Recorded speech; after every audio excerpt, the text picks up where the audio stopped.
Mga kamigo, magluluto ako ng tinulak. Ayan, nahuli ko na yung manok. At nalinisan ko na rin. Kasunod yan, nahiwa na natin ng tamang piraso lang pang tinulak. Pati ricado, andyan na. Dinagdagan ko rin yan ng malunggay, pampadagdag protina. Then, magigisa na ako ng sibuyas, bawang, at luya. So, napakasarap na ulam ito, lalo na medyo malamig ang panahon. Ayan, ginisa ko na po yung bawang at luya and sibuyas.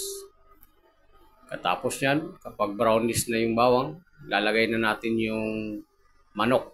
Nahuli nating manok kanina. Yan ang masarap kapag native na manok. Number 1 talaga siya pang tinola. So, katapos nating sunod sa ating ginisang ricado, lalagyan natin na ng asin or patis para manuot na yung lasa. At bubudburan rin natin yan ng pampalasa at pampabango. Yan, tanglad. At saka dagdagan na rin natin ng asin para manuot na yung lasa niya. Kung may patis din ako, mamaya ko rin yung gagamitin. Ayan, ginamit ko rin yung ginisa mix. Naglagay na rin ako kanina ng asin. So, after nyan, tatakpan na lang natin to. Hintayin nyo lang guys ng mga 15 minutos sa medyo mahina lang na apoy kapag kumulo na siya sa sarili niyang sabaw.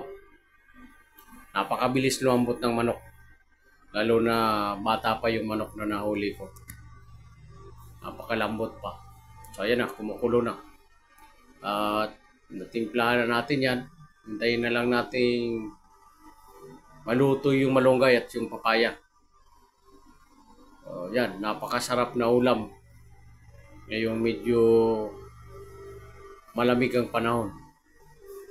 Yan ang patsalubong natin sa simoy ng hangin sa papalapit na Pasko. Salamat guys! Yeah.